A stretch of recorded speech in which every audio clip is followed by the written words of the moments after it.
বাংলাদেশের চারুকলা চর্চায় যে সমস্ত বিষয়সমূহ নিম্ন সারি থেকে আস্তে আস্তে জনপ্রিয়তা অর্জন করে শিল্পকলার একটি গুরুত্বপূর্ণ বিষয় হিসেবে স্থান করে নিয়েছে, নিঃসন্দেহে মৃৎশিল্প তার মধ্যে অন্যতম একটি বিষয়।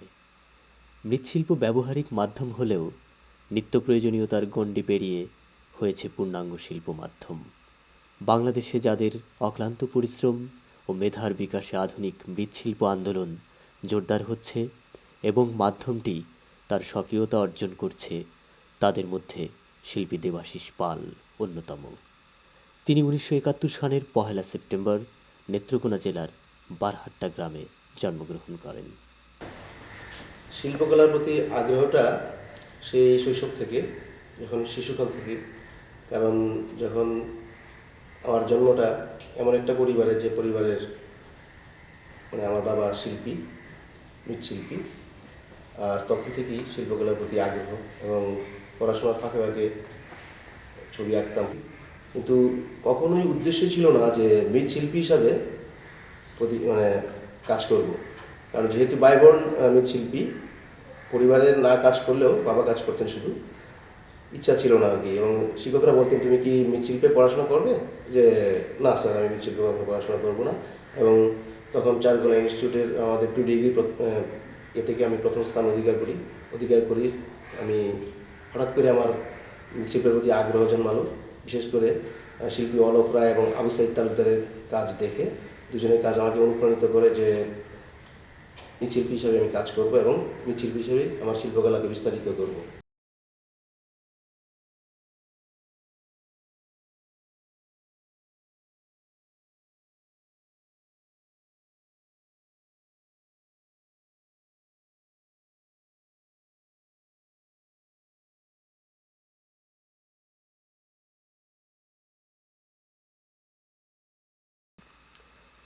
চারুকলা ইনস্টিটিউট, ঢাকা বিশ্ববিদ্যালয় থেকে শিল্পী দেবাশিস পাল বিএফএ এবং এমএফএ পরীক্ষায় প্রথম শ্রেণীতে প্রথম স্থান অর্জন করেন।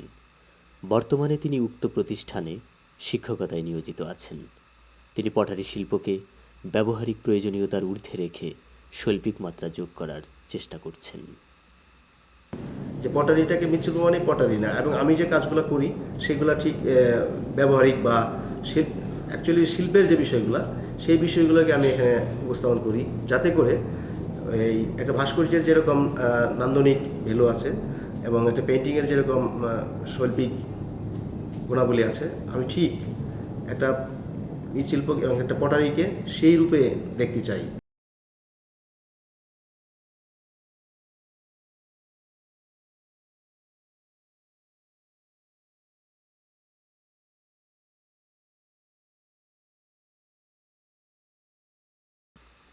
মৃৎশিল্পের সাথে বিজ্ঞানের রয়েছে নিবিড় সম্পর্ক।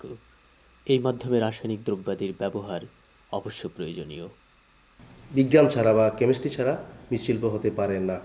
কারণ মাটির ভিতরে বিভিন্ন যে উপাদান আছে সেগুলো সম্পর্কে জানতে হবে, এবং ওই গ্লেজ, সেখানেও বিজ্ঞানের অক্সাইড, বিভিন্ন অক্সাইড, গ্লেজ, বিভিন্ন অক্সাইডগুলো বিজ্ঞানের সাথে, কেমিস্ট্রির সাথে, বিশেষ করে কেমিস্ট্রির সাথে সংশ্লিষ্ট। কারণ মৃৎশিল্প করতে গেলে একজন ক্রিয়েটিভ মৃৎশিল্পীকে প্রথমেই জানতে হবে যে মেটেরিয়ালস কী, মেটেরিয়ালসের গুণাগুণই কী, গুণাগুণগুলা কী, এবং এর মেটেরিয়ালসের মধ্যে কোনটা রিফ্লেক্টরি, কোনটা ফ্লাক্সিং এজেন্ট, কারণ কোনটা কোন তাপমাত্রা নিতে পারে, কোনটা কোন তাপমাত্রা সহ্য করতে পারে, বা একটা উচ্চ তাপমাত্রার মেটেরিয়ালসকে নিম্ন তাপমাত্রায় গলাইতে হবে, তাহলে সেখানে ফ্লাক্সিং এজেন্ট হিসাবে কী আসবে, কোন মেটেরিয়ালসটা আসবে ফ্লাক্সিং এজেন্ট হিসাবে, সেটাও জানতে হবে। দীর্ঘদিন যাবৎ মৃৎশিল্প চর্চায় শিল্পী বিষয়বস্তু হিসেবে বেছে নিয়েছেন ঐতিহাসিক ও সমসাময়িক ঘটনা, মানুষ, প্রকৃতি এবং ঐতিহ্যবাহী লোকজ ফর্মের সাথে যোগ করেছেন আধুনিকতা। আমি 1989 সন থেকে বর্তমান পর্যন্ত মৃৎশিল্পের উপরে কাজ করছি, এবং বিভিন্ন সময় বিভিন্ন বিষয়, কখনো আমি আমাদের যে ট্রেডিশনাল বিষয়গুলোর যে ট্রেডিশনাল যে ফর্ম, সেইটার আধুনিক ফর্ম দিয়ে কাজ করার চেষ্টা করেছি বিভিন্নভাবে। আবার সুনির্দিষ্ট বিষয়বস্তু হিসেবে কখনো কাজ করেছি, কখনো মুক্তিযুদ্ধ, কখনো 52, কখনো 69, কখনো 90, কখনো বর্তমান সময় নিয়ে কাজ করেছি। তো আমি জাতীয় পুরস্কার যে শিল্পকর্মটিতে পেয়েছি সেটার বিষয়বস্তু ছিল যে কন্টেম্পোরারি পোর্ট্রেট অফ বাংলাদেশ। ঠিক 1/11/2007 যে সামরিক জরুরি আইন আসার আগ পর্যন্ত যে আমাদের বাংলাদেশের যে টোটাল এই মাস তিনেকের যে অ্যাক্টিভিটিস ছিল রাজনৈতিক, সামাজিক এবং অর্থনৈতিক, সেই বিষয়বস্তুটার উপরেই আমি কাজটা করি।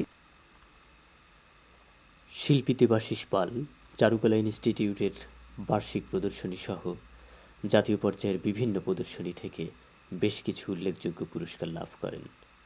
তবে সবচাইতে বড় অর্জন 2007 সালের বাংলাদেশ শিল্পকলা একাডেমি আয়োজিত জাতীয় চারুকলা প্রদর্শনী থেকে গ্র্যান্ড প্রাইজ লাভ।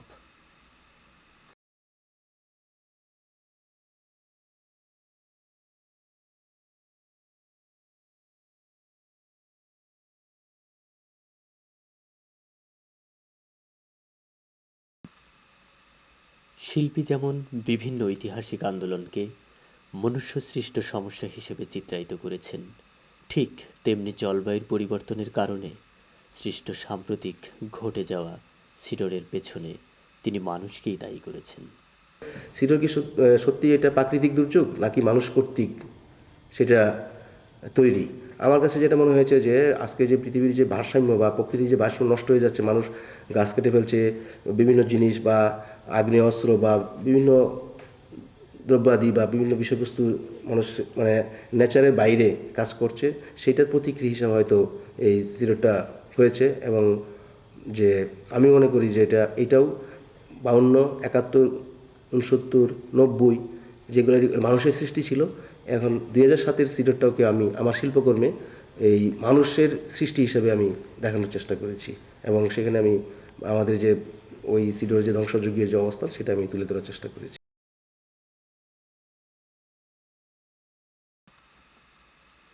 বিষয় হিসেবে শিল্পী যেমন চারপাশের জগৎকে বেছে নিয়েছেন, তেমনি শিল্পের উপকরণ হিসেবেও গ্রহণ করেছেন আশেপাশের পরিত্যক্ত জিনিসপত্র। মৃৎশিল্পের র মেটেরিয়ালসগুলো আমাদের দেশে আসে বিদেশ থেকে, কিন্তু এটা এক্সপেন্সিভ, 7,000 টাকা 8,000 টাকা কেজি। তখন সেখানে তো আমি যখন এক্সপেরিমেন্ট করব, গবেষণা করব, তখন তো আমাকে অনেক লস করতে হবে। তো লস করতে গেলে তো আমি এত পারবো না, যেহেতু আমার সেই রকম এবিলিটি বা অর্থনৈতিক সাপোর্ট নেই।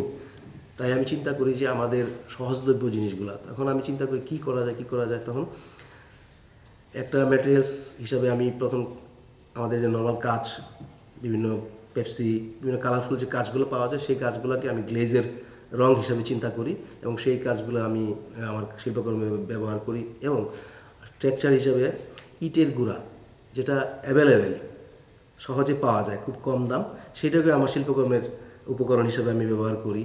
তারপর আমাদের যে বিল্ডিংয়ের যে বালি, যে বালিটা আমরা কোয়ার্স বা সিলিকা বিদেশ থেকে আমরা যারা কিনে আনি বা বাইরে থেকে কিনে আনি, সেটা এক্সপেন্সিভ। তখন আমি চিন্তা করি যে তাহলে কী করা যায়, এত সহজলভ্য জিনিস কি, তখন আমি বিল্ডিংয়ের যে বিল্ডিং বালি, যে বালিতে বিল্ডিং তৈরি করা হয়, সেই বালিটাও আমি আমার শিল্পকর্মের উপকরণ হিসেবে আমি কাজ করি।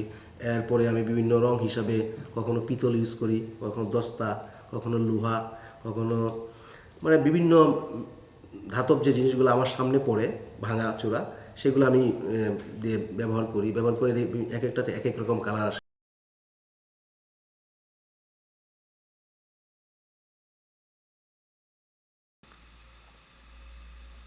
বাংলাদেশে আধুনিক মৃৎশিল্পের আন্দোলনে অধ্যাপক আবু সাইদ তালুকদার এবং শিল্পী অলোক রায়ের প্রতি কৃতজ্ঞতা স্বীকার করে তিনি শিক্ষার্থীদেরকেও একযোগে কাজ করার আহ্বান জানান।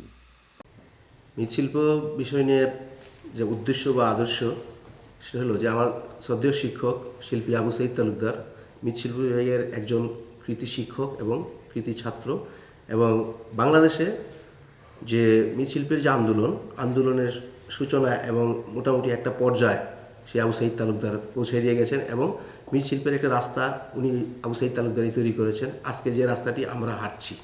তো উনি একটি কথা বলতেন যে আমি যদি একা চিৎকার করি আমার কথা কেউ শুনবে না, ঠিক আমার পাশাপাশি যদি 10 জন চিৎকার করে অনেক দূর থেকে শোনা যাবে, সেই কথাটা বলতেন। এবং স্যারের এই কথাটাকেই আমি আমার আদর্শ হিসাবে আমিও মনে করি যে আমি ওই একা চিৎকার করলে, একা কাজ করলে হবে না, সবাইকে কাজ করতে হবে, ঠিক সেভাবেই আমি আমার ছাত্রদেরকে আমি উৎসাহিত করি।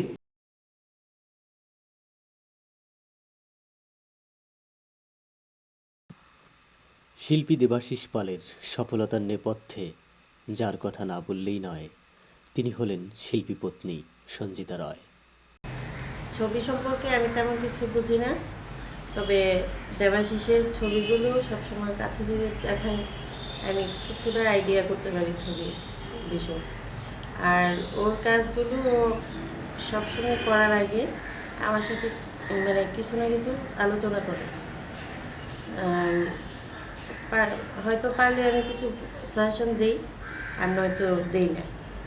তবে ম্যাক্সিমাম ছবি ও আমার সাথে আলোচনা করি, তারপর কাজটা শুরু করে। দেবাশিস